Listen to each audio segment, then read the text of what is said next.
भविष्य के सभी अध्यापक साथियों का सरकारी अध्यापक चैनल पर हार्दिक स्वागत है।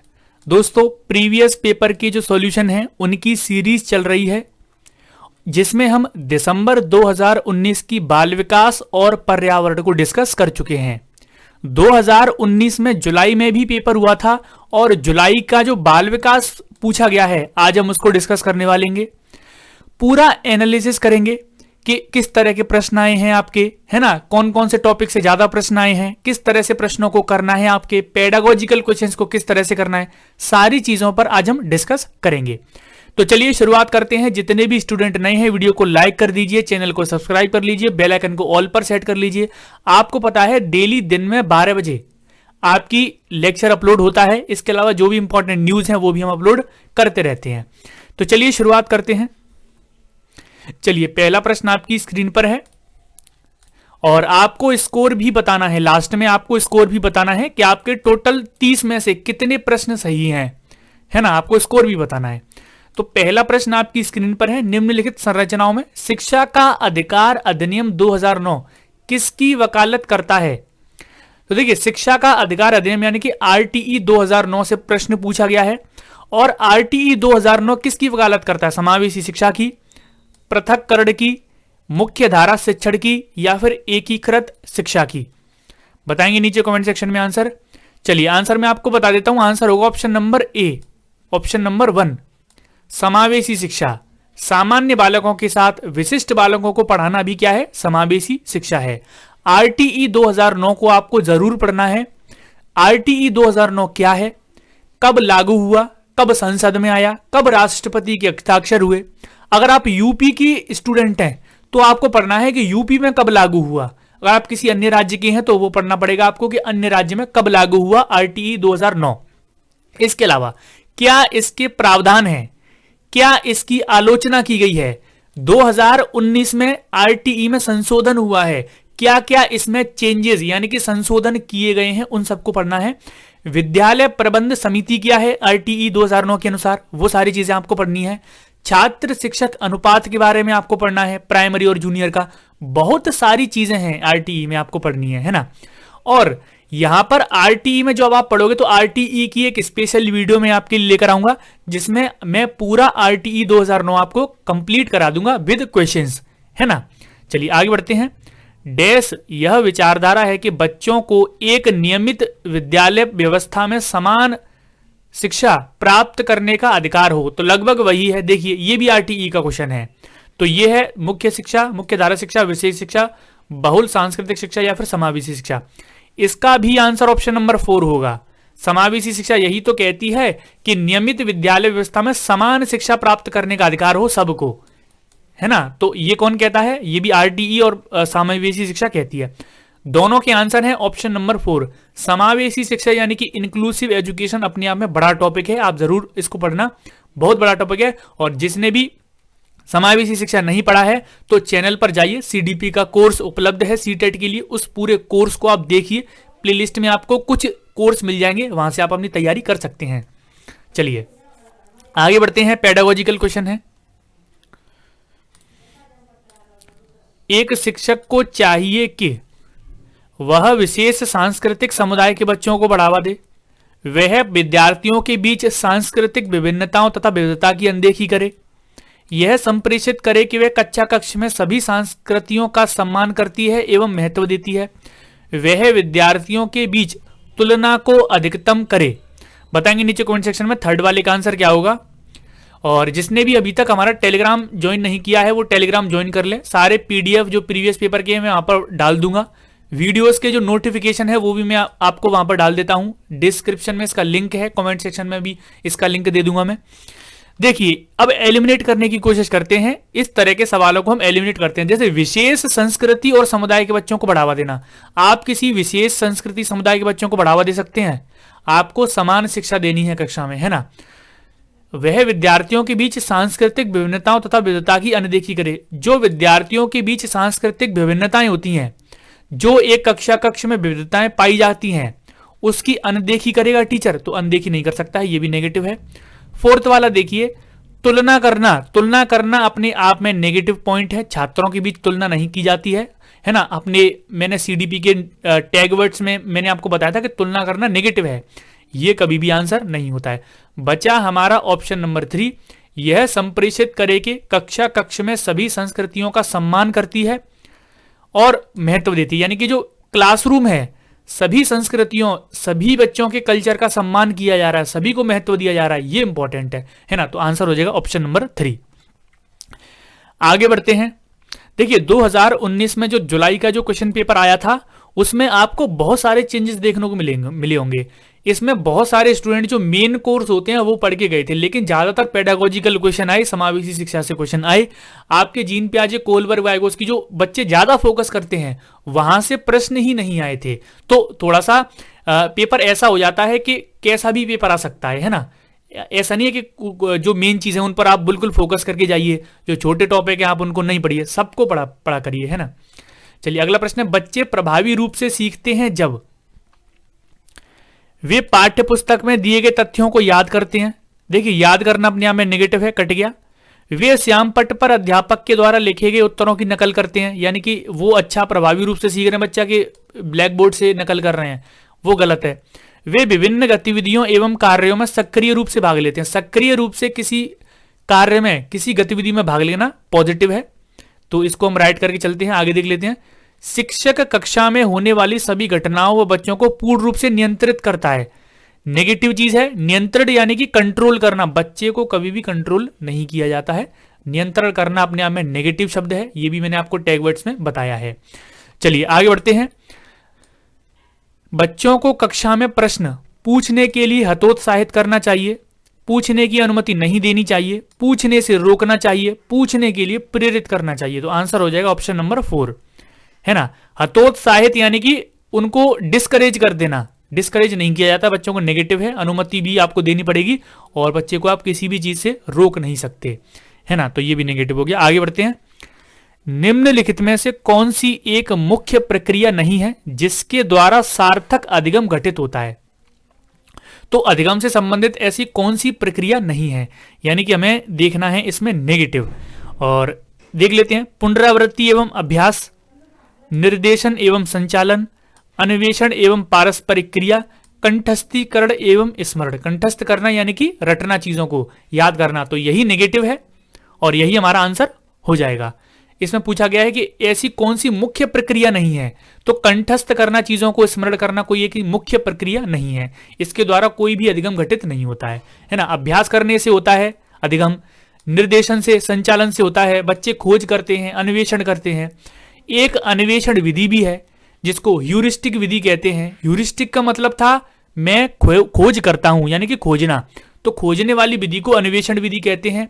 इसके जनक कौन है नीचे कमेंट सेक्शन में आप बता दीजिएगा, है ना। चलिए मैं आपको बता ही देता हूं, आर्मस्ट्रॉन्ग इसके जनक है। कौन है? आर्मस्ट्रॉन्ग। तो छोटी छोटी चीज हैं, आप इनको भी याद करके चलिए। आर्मस्ट्रॉन्ग अन्वेषण विधि के जनक है ना। ये भी आपसे बहुत पूछा जाता है, आर्मस्ट्रॉन्ग अन्वेषण विधि के जनक हैं, पॉजिटिव है ये, है ना। कंठस्थ करना गलत है। आगे बढ़ते हैं। अगला प्रश्न आपकी स्क्रीन पर है। निम्न में से कौन सा स्तंभ क के बच्चों को स्तंभ ख में उनकी प्राथमिक विशेषताओं के सही मिलान को प्रस्तुत करता है। तो ये स्तंभ क है, ये स्तंभ ख है। प्रतिभाशाली कौन से होते हैं? प्रतिभाशाली अधिगम अशक्तता क्या होती है? सृजनात्मकता क्या होती है? अवधान कमी, अति सक्रियता, व्यतिक्रम, ये चीज क्या है? तो इनका हमें मिलान करना है। देखिए सबसे पहले इसका वो मैं आपको बताता हूं कि प्रतिभाशाली बच्चे धारा प्रवाह पढ़ने में कमी होती है इनकी, ऐसा तो नहीं है, तो ये तो पहले वाले का नहीं होगा। मूल संसाधनों के बारे में सोच सकते हैं, तो इसको भी होल्ड पे करते हैं। आसानी से विचलित होने की आदत है, जो प्रतिभाशाली बच्चे हैं वो आसानी से विचलित हो जाते हैं? नहीं होते। शीघ्रता से एवं स्वतंत्र रूप से सीखने की योग्यता, शीघ्रता से सीख लेते हैं, तो पहले वाले का हो जाएगा ऑप्शन नंबर 4।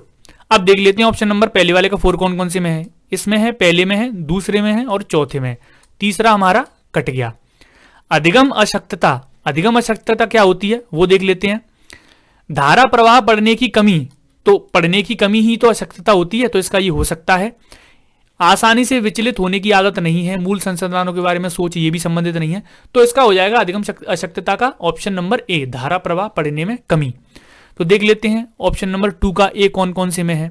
ऑप्शन नंबर 2 का जो ए है वो देखिए आप पहले में ही है, केवल किस में है, पहले में है। और ऑप्शन नंबर 2 का ए और किसी में नहीं है, देखिए इसमें सी है, इसमें बी है, इसमें सी है। तो ये हो गया हमारा आंसर ऑप्शन नंबर ए, है ना। आंसर हमें मिल चुका है ऑप्शन नंबर ए। सृजनात्मक बालक मूल संसाधनों के बारे में सोच सकते हैं। जो मूल संसाधन होते हैं, जो सोचने वाले बालक होते हैं, वो कौन से बालक होते हैं, सृजनात्मक बालक। इनका चिंतन कैसा होता है, अपसारी चिंतन होता है ना। मुक्त अंत वाले प्रश्नों को ये सोच लेते हैं। अवधान कमी, तो इसका आंसर ऑप्शन नंबर सी हो जाएगा। जो बचा है आपका आसानी से विचलित होने की आदत, यानी कि किसी अवधान यानी कि रुकावट, कमी तो कब आएगी, आसानी से बच्चा विचलित हो जाएगा, है ना। तो ये है इसका 7 वाले का आंसर हो गया ऑप्शन नंबर 1, पहले का डी, दूसरे का ए, तीसरे का बी, चौथे का सी। बच्चों की गलतियां, बच्चों की जो गलतियां हैं उस पर देख लेते हैं क्या बोला गया है। बार बार अभ्यास करने के लिए कहकर तुरंत सुधार देनी चाहिए। अधिगम का एक भाग है तथा उनके विचारों को अंतर्दृष्टि देती है। शिक्षण अधिगम प्रक्रिया में महत्वहीन है। प्रदर्शन करती है कि बच्चा कितने लापरवाह हैं। देखिए बच्चे जो गलतियां कर रहे हैं, ऐसा तो नहीं है बच्चे लापरवाही की वजह से गलतियां कर रहे हैं, ये तो गलत बात है, नेगेटिव है। लापरवाह होना बच्चों को बोलना ये नेगेटिव है। बच्चे जो भी गलतियां कर रहे हैं वो शिक्षण अधिगम प्रक्रिया में महत्वहीन है, बिल्कुल महत्वहीन नहीं है, बहुत बड़ा महत्व रखती हैं वो, है ना। उनसे ही तो बच्चे सीखते हैं, तो ये भी कट गया। अधिगम का एक भाग है तथा उनके विचारों में एक अंतर्दृष्टि देती हैं, तो ये बिल्कुल पॉजिटिव है ना। अब ऐसा नहीं है कि जो बच्चे गलतियां कर रहे हैं कि बार बार अभ्यास के लिए कहकर उनको तुरंत सुधार दो, ऐसा नहीं है। गलतियां करना एक पॉजिटिव चीज है, बच्चे गलतियां करते हैं, बच्चे कक्षा में प्रश्न पूछते हैं, सारी चीजें पॉजिटिव हैं, है ना। तो 8 वाले का आंसर ऑप्शन नंबर 2 हो जाएगा। 9 वाले को देखिए, मूल्यांकन को, जो आपका इवेल्युएशन, जो आपका असेसमेंट है, उसको शिक्षण अधिगम प्रक्रिया का एक भाग होना चाहिए। केवल नंबरों के संदर्भ में करना चाहिए। वस्तुनिष्ठ प्रकार के लिखित कार्यों पर आधारित होना चाहिए। एक अलग गतिविधि के रूप में लेना चाहिए। बताइए नीचे कमेंट सेक्शन में कौन सा इसका आंसर होना चाहिए।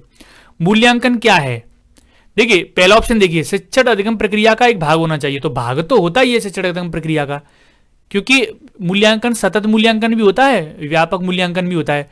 जो सतत मूल्यांकन होता है वो डेली होता है, इसलिए इसको शिक्षण प्रक्रिया का एक अभिन्न हिस्सा बोला जाता है मूल्यांकन को, है ना। अब देखिए केवल शब्द आ गया, नेगेटिव है ना। वस्तुनिष्ठ प्रकार के लिखित कार्यों पर आधारित होनी चाहिए, तो देखिए इसमें बोल रहा है कि केवल वस्तुनिष्ठ प्रकार के लिखित जो कार्य हैं उन पर आधारित होनी चाहिए, तो कहीं ना कहीं केवल इसमें भी छुपा है। एक अलग गतिविधि के रूप लेना चाहिए इसको, तो ऐसा भी नहीं है, तो ये सारे नेगेटिव हैं। ऑप्शन नंबर 1 इसका राइट आंसर है। आगे बढ़ते हैं। संरचनात्मक दृष्टिकोण के अनुसार अधिगम है। अधिगम क्या है संरचनात्मक दृष्टिकोण के अनुसार?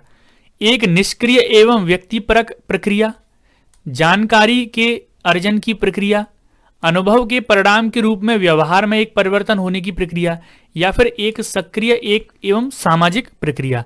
10 वाले का आंसर क्या होगा? आप ऑप्शन नंबर अब बता दीजिए आंसर क्या होगा इसका। 10वीं वाले का आंसर क्या होगा?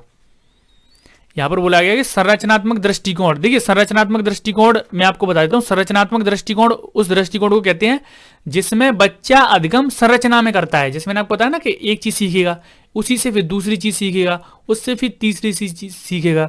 तो ये संरचनावादी दृष्टिकोण है कि बच्चा एक अधिगम में से दूसरे अधिगम को सीखता है। संरचनावाद के जो जनक हैं, इनका संरचनावाद का जो सिद्धांत है वो किसने दिया था, ये पूछा जाता है। तो इनका नाम है विलियम वुंट। क्या है? William Wundt. याद रखेंगे संरचनावाद के जनक कौन है? विलियम वुंट, है ना। तो संरचनावाद दृष्टिकोण क्या कहता है? ऑप्शन नंबर 4 इसका राइट आंसर है। एक सक्रिय और एक सामाजिक प्रक्रिया है ना। एक अधिगम में से दूसरा अधिगम होगा तो एक सक्रिय प्रक्रिया है और एक सामाजिक प्रक्रिया है ये, है ना। तो आंसर हो जाएगा ऑप्शन नंबर 10 वाले का 4।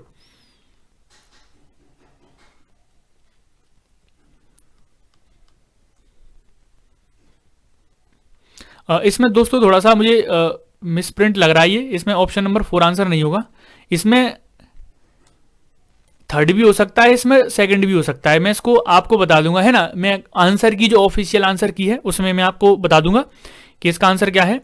अभी आप इसका आंसर जानकारी के अर्जन की प्रक्रिया भी हो सकती है, क्योंकि देखिए संरचनावाद में क्या है, संरचनात्मक ढांचे से बच्चा सीख रहा है, तो जानकारी के एक अर्जन की प्रक्रिया भी ये हो सकती है ना। और थर्ड भी आंसर हो सकता है, इसको मैं बाद में डिस्कस कर लेंगे, ठीक है। इसको अभी होल्ड पे रखते हैं, इसका 4th आंसर नहीं होगा।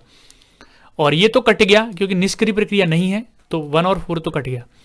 आगे बढ़ते हैं। जब शिक्षक को विद्यार्थियों एवं उनकी योग्यताओं के बारे में सकारात्मक विश्वास होता है तब विद्यार्थी, जब ऐसे मान लीजिए एक टीचर है, उसको पता लग गया कि जो सकारात्मक विश्वास हो गया है टीचर को एक बच्चे की योग्यताओं पर, तब विद्यार्थी क्या करेगा, निश्चिंत हो जाते हैं तथा सीखने के लिए किसी तरह का प्रयास करना बंद कर देते हैं। तो ये आप देख सकते हैं, ये क्या है, नेगेटिव है। ये क्या है, नेगेटिव है।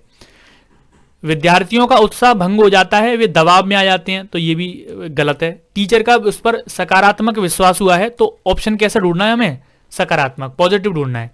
किसी रूप में प्रभावित नहीं होते, तो ये भी गलत है। टीचर का विश्वास आएगा बच्चे पर तो बच्चा प्रभावित होगा कि नहीं होगा, तो बिल्कुल होगा।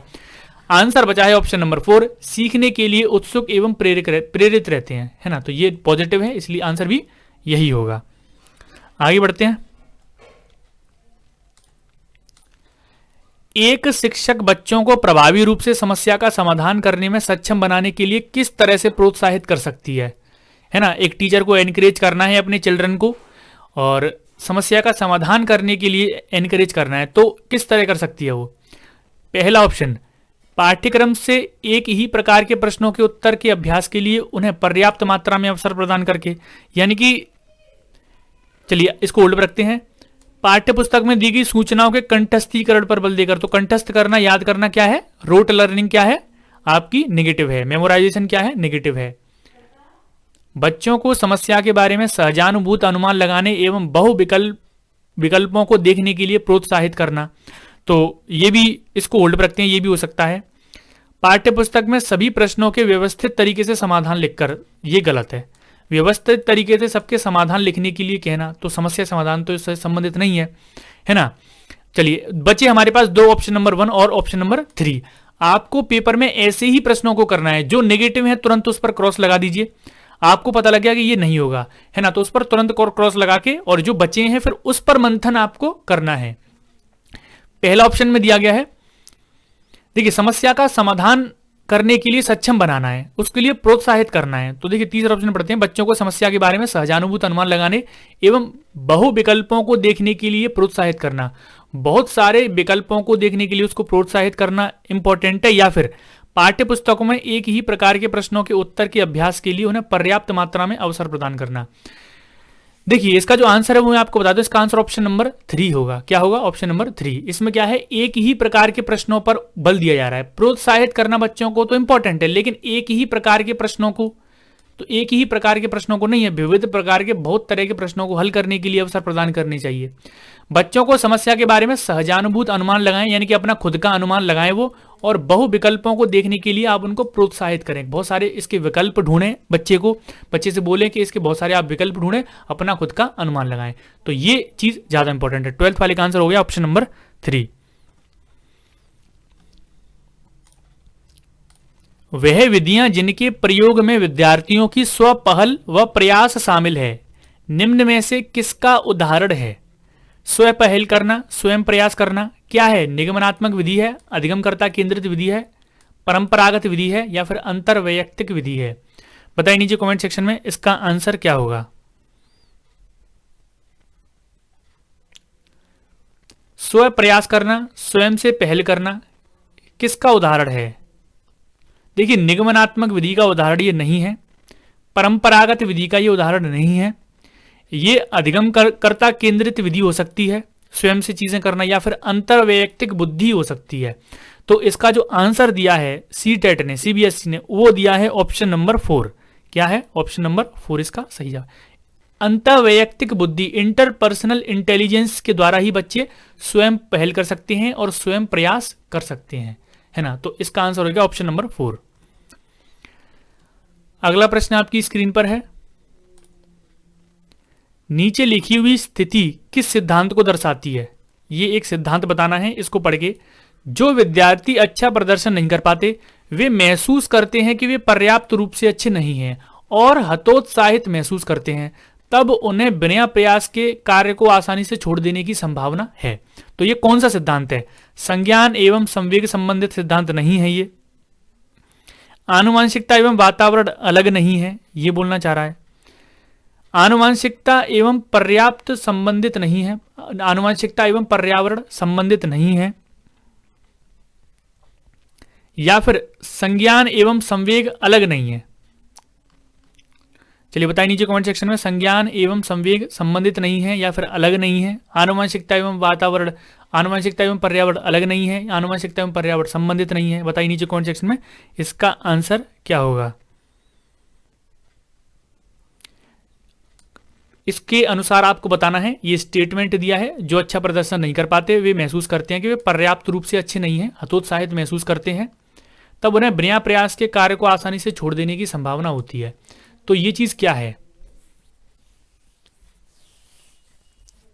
देखिए पहला ऑप्शन पढ़िए, संज्ञान एवं संवेग संबंधित नहीं है, तो ये तो गलत है। संज्ञान एवं संवेग संबंधित हैं, ये चीज गलत है कि संवेग एवं संज्ञान संबंधित नहीं है।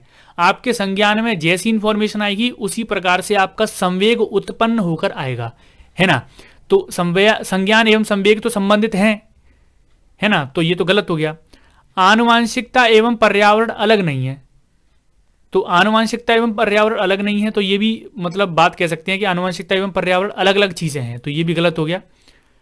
आनुवांशिकता एवं पर्यावरण संबंधित नहीं है, संबंधित हैं, आप याद रखेंगे संबंधित हैं। जो बच्चे का विकास है उसको आनुवांशिकता और पर्यावरण, जिसको हम वातावरण कहते हैं, दोनों ही प्रभावित करते हैं, दोनों संबंधित होते हैं, तो ये ऑप्शन सही है।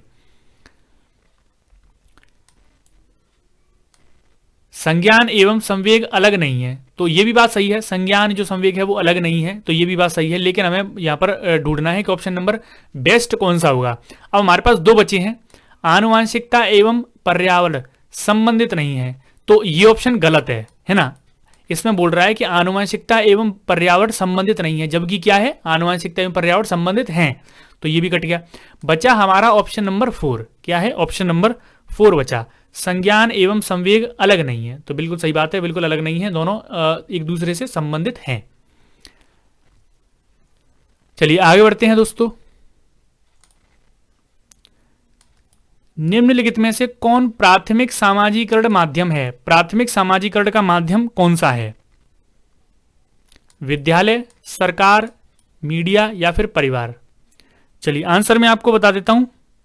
इसका जो सही जवाब है ऑप्शन नंबर 4 है, परिवार ही तो है प्राथमिक सामाजिकरण का माध्यम, परिवार एवं पास पड़ोस।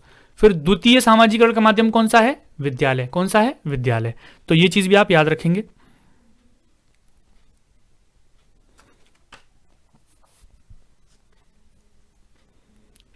चलिए आगे बढ़ते हैं 16 की तरफ। जीन पियाजे के सिद्धांत का प्रमुख प्रस्ताव है कि, अब देखिए जीन पियाजे से संबंधित आया है। जीन पियाजे के आप 3 सिद्धांतों को पढ़ते हैं। जीन पियाजे का सबसे संज्ञानात्मक विकास का सिद्धांत, जीन पियाजे का नैतिक विकास का सिद्धांत, जीन पियाजे का भाषा विकास का भी सिद्धांत है। तो 3 सिद्धांत मैंने आपको कोर्स में पढ़ाए हैं, आप जरूर वीडियोस देखना। प्रमुख प्रस्ताव क्या है जीन पियाजे के सिद्धांत का? तो देखिए, बच्चों की सोच वयस्कों से बेहतर होती है, बच्चों की सोच मात्रात्मक रूप से वयस्कों से भिन्न होती है, बच्चों की सोच गुणात्मक रूप से वयस्कों से भिन्न होती है, बच्चों की सोच वयस्कों से भिन्न होती है। चलिए आंसर मैं आपको बता दूं, ऑप्शन नंबर सी आंसर होगा। क्या होगा? Option number C. बच्चों की सोच गुणात्मक रूप से वयस्कों से भिन्न होती है, क्योंकि गुण अलग होते हैं ना, बच्चों की सोच के गुण अलग होते हैं, वयस्कों की सोच के गुण अलग होते हैं। बच्चे खुद अपने ज्ञान का सृजन करते हैं, ऐसा किसने बोला है? जीन पियाजे ने। जीन पियाजे के तीनों सिद्धांतों को बड़े डिटेल में मैंने पढ़ाया है, उनको आप जरूर पढ़िएगा। जेंडर है, जेंडर क्या है? एक मनोवैज्ञानिक सत्ता है, एक सामाजिक संरचना है, एक आर्थिक अवधारणा है, एक जैविक निर्धारक है। देखिए आंसर मैं सीधा सीधा बता देता हूं आपको, इसका आंसर ऑप्शन नंबर 2 है, एक सामाजिक संरचना है। जेंडर क्या है? लिंग, यानी कि जेंडर क्या है? एक सामाजिक संरचना है ना, तो इसको आप याद कर लीजिए, जेंडर एक सामाजिक संरचना ही है। आगे बढ़ते हैं। निम्नलिखित में से कौन विकास के व्यापक आयामों की सही पहचान करता है? व्यापक आयाम यानी कि जो विकास है उसमें कौन कौन से सभी, ऐसा कौन सा ऑप्शन है जिसमें सारी चीजें आती हैं? व्यापक आयाम ढूंढना है आपको। संवेग, बौद्धिक, आध्यात्मिक, व्यवहारिक, व्यक्तित्व, आध्यात्मिक एवं संवेगात्मक, सामाजिक, शारीरिक, व्यक्तित्व, स्व, या फिर शारीरिक, संज्ञानात्मक, सामाजिक और संवेगात्मक। तो ऑप्शन नंबर 4 देखिए, मैंने आपको बताया था जो ऑप्शन अपने अंदर बाकी ज्यादा ऑप्शन को ले लेता है वो आंसर होता है। और इसमें आप देखिए, इसमें तीन चीजें दी गई हैं, 3 आयाम दिए गए हैं, इसमें 4 आयाम दिए गए हैं, इसमें व्यक्तित्व अलग से दे दिया गया है। व्यक्तित्व कोई आयाम पढ़ाया आपने, होता ही नहीं है। इसमें भी व्यक्तित्व दे दिया गया है और 3 दिए गए हैं, लेकिन इसमें सब हैं, शारीरिक भी है, संज्ञानात्मक भी है, सामाजिक भी है और संवेगात्मक भी है ना, सारी चीजें हैं। तो ये व्यापक आयाम है। चलिए 18 वाले का आंसर ऑप्शन नंबर 4 हो गया। आगे बढ़ते हैं। बुद्धि के बारे में निम्न में से कौन सा कथन सही है? सेम टू सेम लगभग प्रश्न सीटेट दिसंबर 2019 में भी आया था, सीटेट जो जुलाई 2019 है उसमें भी आया है ना। तो बुद्धि वाला चैप्टर अलग इंपॉर्टेंट है अपने आप में। बुद्धि अनुभव के परिणाम के रूप में व्यवहार में एक अपेक्षाकृत स्थायी परिवर्तन है। बुद्धि एक आनुवांशिक विशेषक है जिसमें मानसिक गतिविधियां जैसे स्मरण एवं तर्क शामिल होते हैं। बुद्धि बहुआयामी है जिसमें बुद्धि परीक्षणों के द्वारा पूर्ण रूप से परिमेय न की जाने वाली कई योग्यताएं शामिल हैं। बुद्धि अभिसारी रूप से सोचने की योग्यता है। देखिए सीटेट के लिए जब आप बुद्धि वाला चैप्टर पढ़ते हैं तो पता है क्या है उस चैप्टर का नाम? बहुआयामी बुद्धि। कौन सा है? बहुआयामी बुद्धि। यानी कि बुद्धि क्या है? बहुत सारे समूह उसमें होते हैं, बहुत सारे आयाम होते हैं जिनको सटीक नहीं मापा जा सकता। कई सारी योग्यताएं हैं जिसको सटीक नहीं मापा जा सकता। अब बुद्धि वाले चैप्टर अगर आपने नहीं पढ़ा है तो जाकर चैनल पर पढ़िए। उसमें एक कारक बुद्धि का सिद्धांत, द्विकारक सिद्धांत, बुद्धि बहुकारक सिद्धांत, बुद्धि के समूह कारक सिद्धांत, है ना, बहुत सारी चीजें देंगे। 8 से 10 सिद्धांत मैंने उसमें आपको बताए हैं, उसको आप जरूर जाकर देखिए। चलिए आगे बढ़ते हैं। प्रगतिशील शिक्षा में बच्चों को किस तरह से देखा जाता है? निष्क्रिय अनुकारकों के रूप में। अब बच्चे निष्क्रिय होते हैं, गलत हो गया। सक्रिय अन्वेषकों के रूप में, पॉजिटिव है। खाली स्लेट के रूप में, ये भी नेगेटिव है। छोटे वयस्कों के रूप में, ये भी नेगेटिव है। तो प्रगतिशील शिक्षा के जनक कौन है? आपके जॉन डीवी, है ना। और जॉन डीवी जैसे शिक्षण की त्रिध्रुवीय प्रक्रिया दी थी जिसमें आपने बताया था कि शिक्षक इंपॉर्टेंट है, शिक्षार्थी इंपॉर्टेंट है और पाठ्यक्रम इंपॉर्टेंट है। अब आपसे प्रश्न एक ये पूछा जाता है कि भारत में प्रगतिशील शिक्षा के जनक कौन है? जैसे विश्व में तो जॉन डीवी हो गए, भारत में इसको कौन लेकर आया? तो गिजुभाई बधेका। कौन है? गिजुभाई बधेका। गिजुभाई बधेका किसके लिए काम करते थे? बच्चों के लिए। गिजुभाई बधेका की एक इंपॉर्टेंट पुस्तक है जिसका नाम है डे ड्रीम। इसको हिंदी में कहते हैं दिवा स्वप्न। क्या कहते हैं? दिवा स्वप्न। तो ये एक इंपॉर्टेंट पुस्तक है, इसको आप जरूर देखिएगा। आगे बढ़ते हैं दोस्तों। लेव वाइगोस्की के अनुसार, तो वाइगोस्की किस पर बल देते हैं? आपको बिल्कुल सीधा सीधा सिंपल है, सामाजिक संरचना का सिद्धांत है, सामाजिक सांस्कृतिक का सिद्धांत है। लेव वाइगोस्की कहते हैं कि बच्चा सीखता है अपने समवयस्कों के आधार पर, अपने परिवेश में, है ना। और इस पर उन्होंने सामाजिक सांस्कृतिक का सिद्धांत दिया है। 21 वाले का आंसर ऑप्शन नंबर 4 हो गया, है ना। दोस्तों अगर मैं फिर बता देता हूं आपको, जिसने भी टेलीग्राम ज्वाइन नहीं किया है वो टेलीग्राम ज्वाइन कर लें।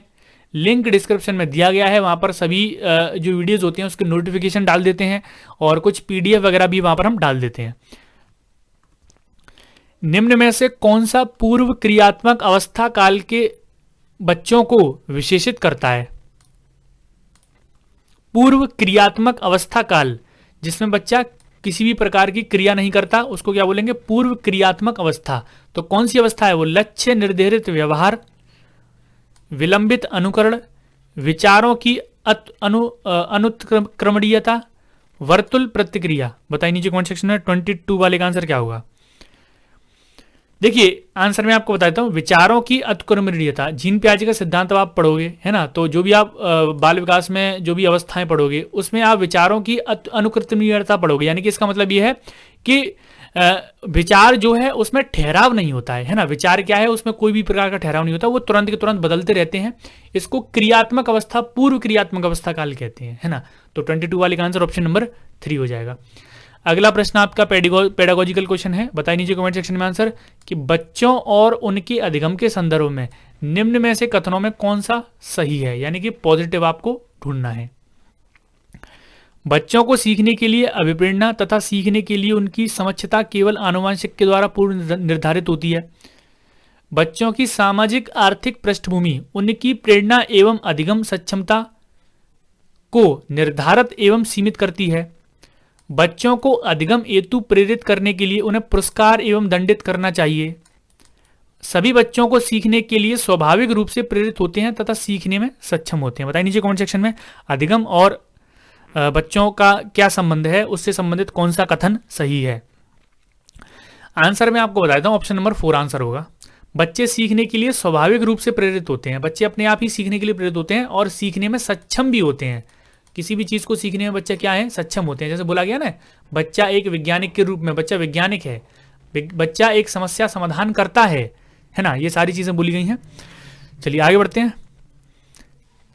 चालक विकास की दर में व्यक्तिगत विविधताएं होती हैं, फिर भी चालक विकास का क्रम डैश से डैश की ओर होता है। अधोगामी से शीर्षगामी, स्थूल से सूक्ष्म, सूक्ष्म से स्थूल, या फिर शीर्षगामी से अधोगामी। बताएंगे नीचे कमेंट सेक्शन में आंसर क्या होगा।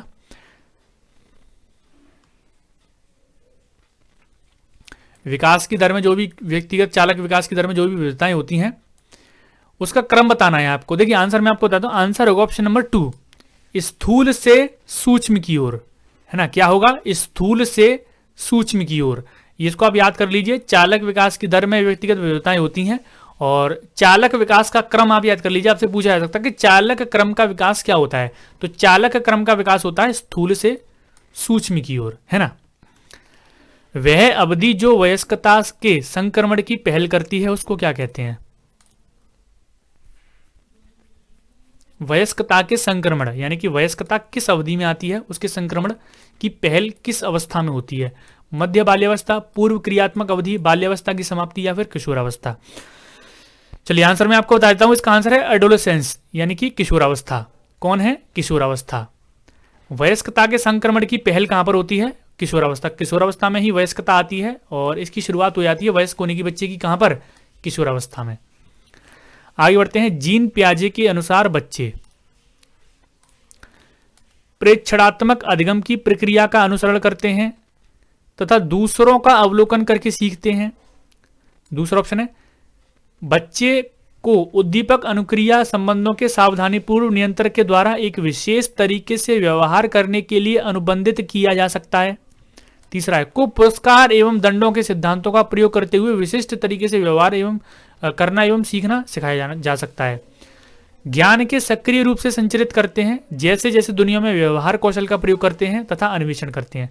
तो बिल्कुल सीधी सिंपल सी बात है, बच्चे अन्वेषण करते हैं, व्यवहार करते हैं, उसी तो बच्चे सीखते हैं। तो आंसर बिल्कुल ऑप्शन नंबर 4 हो गया इसका। 26 वाले का आंसर ऑप्शन नंबर 4 हो गया। पुरस्कार दंड देना अपने आप में नेगेटिव चीज है। नियंत्रण करना, मैंने आपको बताया ना, कंट्रोल करना अपने आप में नेगेटिव चीज है। दूसरों का अवलोकन करना सीखते हैं, दूसरों का को भी ज्यादा अवलोकन नहीं करते हैं बच्चे, ये भी अपने आप में नेगेटिव है। ऑप्शन नंबर 4 आंसर हो जाएगा। आगे बढ़ते हैं। मौखिक संवाद जो बच्चे अपने आप से करते हैं उन्हें ले वाइगोस्की, देखिए फिर दोबारा से प्रश्न पूछ लिया गया। दिसंबर 2019 में भी आया, जुलाई 2019 में भी आया। ले वाइगोस्की क्या कहते हैं जब बच्चे खुद से बातें करते हैं, उसको प्राइवेट स्पीच कहते हैं। क्या कहते हैं, व्यक्तिगत वार्ता। क्या कहते हैं, व्यक्तिगत वार्ता। अपने जो नोट्स हैं हमारे बाल विकास के, उसमें मैंने बड़े अच्छे से समझाया है, बड़ा ही इसको हाईलाइट करके भी बताया था कि व्यक्तिगत वार्ता क्या होती है। खिलौने, पहनावे की वस्तुएं, घरेलू सामग्रियां, व्यवसायों एवं रंगों को विशिष्ट लिंग के साथ संबंधित करना क्या प्रदर्शित करता है। ये क्या है, जेंडर रूढ़िवादिता है, जेंडर सिद्धांत है, प्रासंगिकता है, विकसित जेंडर पहचान है। अब पहनावे की वस्तु, घरेलू सामग्री, रंग, है ना, लिंग के साथ किसी चीज को विकसित करेंगे तो ये जेंडर पहचान थोड़ी है, जेंडर प्रासंगिकता थोड़ी है, जेंडर का कोई सिद्धांत थोड़ी है। इसी को हम जेंडर स्टीरियोटाइप या फिर रूढ़िवादिता कहते हैं। क्या कहते हैं, जेंडर रूढ़िवादिता, है ना, जेंडर पक्षपात, इसी सब चीजों को तो कहते हैं। चलिए आगे बढ़ते हैं। एक प्रारंभिक कक्ष में एक बच्ची अपने साथ जो अनुभव लाती है उसकी उपेक्षा करनी चाहिए, यानी कि उसको आप निगलेक्ट करेंगे तो नेगेटिव है दोस्तों। उस पर ध्यान नहीं देंगे, नेगेटिव है।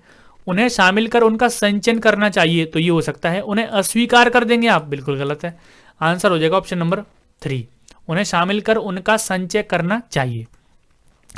लास्ट प्रश्न आपकी स्क्रीन पर है। एक बच्चा तर्क प्रस्तुत करता है कि हिंज को दवाई की चोरी नहीं करनी चाहिए, वह दवाई जो उसकी पत्नी की जान बचाने के लिए जरूरी है, क्योंकि यदि वह ऐसा करता है तो उसको पकड़ा जाएगा और जेल भेज दिया जाएगा। कोहलबर्ग के अनुसार बच्चा नैतिक समझ की अवस्था के किस के अंतर्गत आता है? यानी कि कोहलबर्ग की जो नैतिक विकास का सिद्धांत है, जिसमें आपको मैंने 3 अवस्थाएं बताई थी और प्रत्येक अवस्था मैंने आपको बताया था 2 भागों में विभाजित है। तो बच्चा यहाँ पर जो नैतिकता दिखा रहा है कि उसको चोरी नहीं करनी चाहिए। क्यों चोरी नहीं करनी चाहिए?